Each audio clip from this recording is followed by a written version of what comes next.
Good afternoon, guys. It's December 16, 2022. Second day of Simbang Gabi.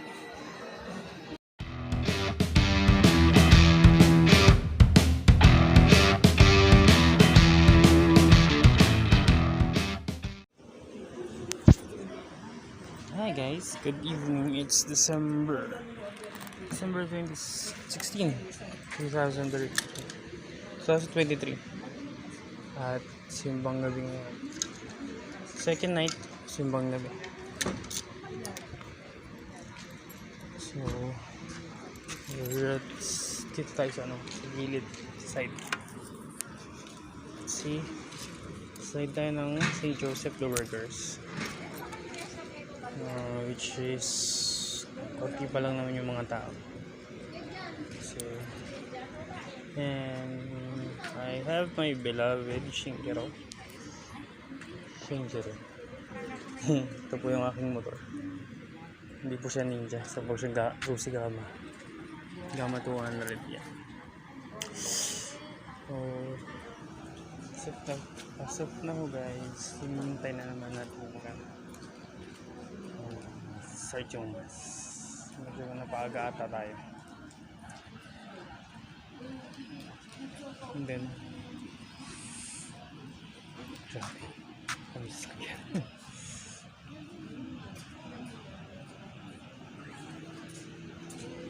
Every year ganito yung nangyayari na talaga maraming sasakyan, pero hindi pa rin ako maka-get over na matami talaga sasakyan dito.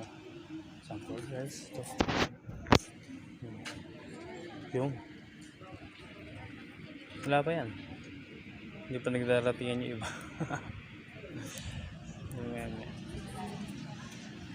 So ayun nga guys, break ko lang kayo guys kapag magsimula na yung isa.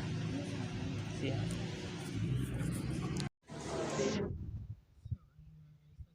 Tayo naman sa entrance tayo ng St. Francis at magsisimula na sila.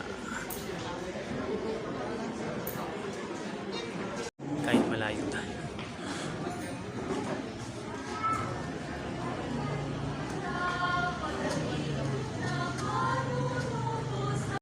Sa pamamagitan niya kasama ng Espiritu Santo, magpasawalang hanggan. Amen.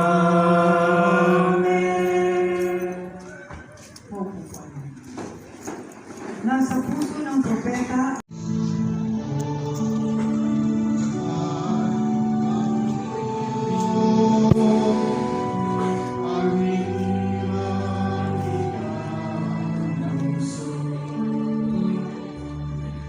ang puso ko'y nagpupuri sa Panginoon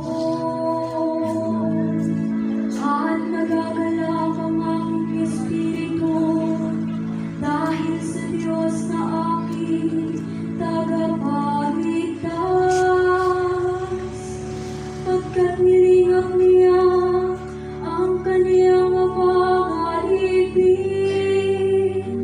at mula ngayon ako'y tatawagin mapalad ng lahat ng salig-lahi. Diyos ay parating na. Magalak kayo sa tinakpan, dahil ang ating kaligtasan ay narito na. Magandang gabi po sa inyong lahat. Maganda po ba ang gabi ninyo? Kumain na po ba kayo? Hindi pa? Sige, tatagalan ko ho Ipakisabi niyo nga doon sa katabi ninyo, masaya ako, nandito ka. Parang hindi totoo. Pero lahat po tayo ay masaya dahil nandito tayong lahat nagdiriwang ng banal na misa. Amen? Amen. Palakpakan po natin ang Panginoon sa gabi nito. Ngayong araw po na ito ay pinagdiriwang din natin ang pangdaigdigang araw ng mga kabataan. Sino po ang maituturing na mga kabataan? Ang mula 13 years old, 13 anyos, hanggang 39 years old. Taas ang kamay, 30 to 39. ba? Ba't konti? So lahat kayo matanda na. Ngayong araw na ito, kayong mga kabataan ay pinapaalalahanan ng simbahan, mahal kayo ng simbahan, mahal kayo ng Diyos, mahal kayo ng mga pari ninyo, at sana gayon din kayo. Mahalin nyo rin ang Diyos, mahalin nyo rin ang simbahan, at mahalin nyo rin ang misyon na ibinigay sa inyo. Amen? Amen. Palakpakan natin ang mga kabataan na nandito ngayon. Ngayong araw din po ito ay itinatawag nating Gaudete Sunday. Taon-taon, makikita po ninyo, 2 beses lang isinusuot ng pari at ang ating altar, ang kulay rosas.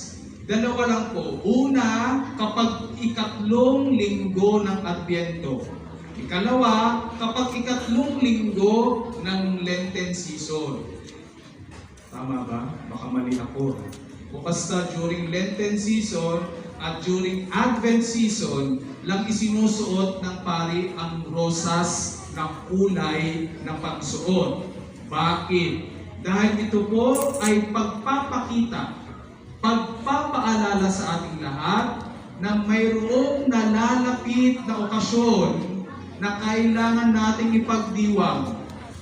Ngayong araw ng Adbyento, nagkulay rosas kapag linggo dahil pagpapaalala sa ating lahat na lalapit na ang Diyos, na lalapit na ang pagdating ng kaligtasan, kaya tayo'y magalak at maging masaya. Tayo ay magkaroon ng ngiti sa ating mga labi. Sige nga, mag-smile nga kayo.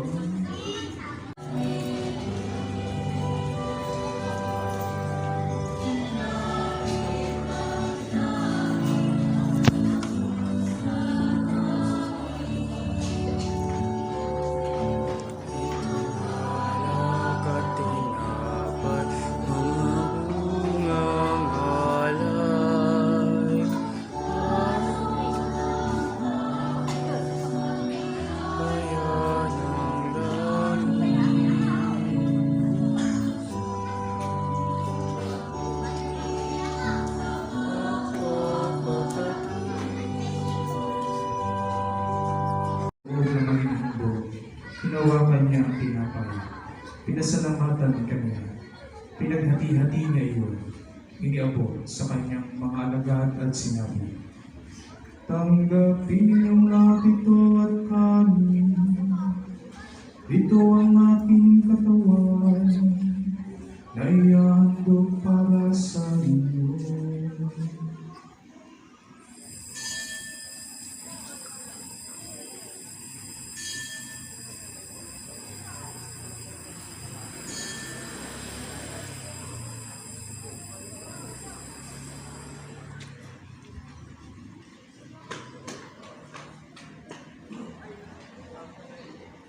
Gayon din naman noong matapos ang hapunan, hinawakan niya ang kalis, muli kanyang pinasalamatan. Iniabot niya ang kalis sa kanyang mga alagad at sinabi, "Tanggapin ninyong lahat ito at inumin. Ito ang kalis ng aking dugo, ng bago at walang hanggang tipan.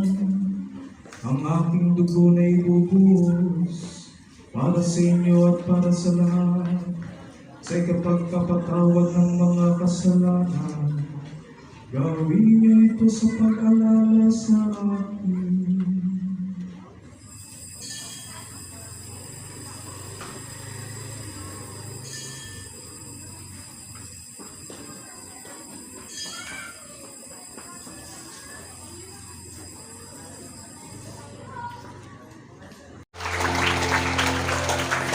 Hi guys, second night.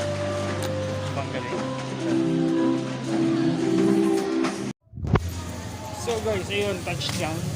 Currently is right on the bus. Para bumili ng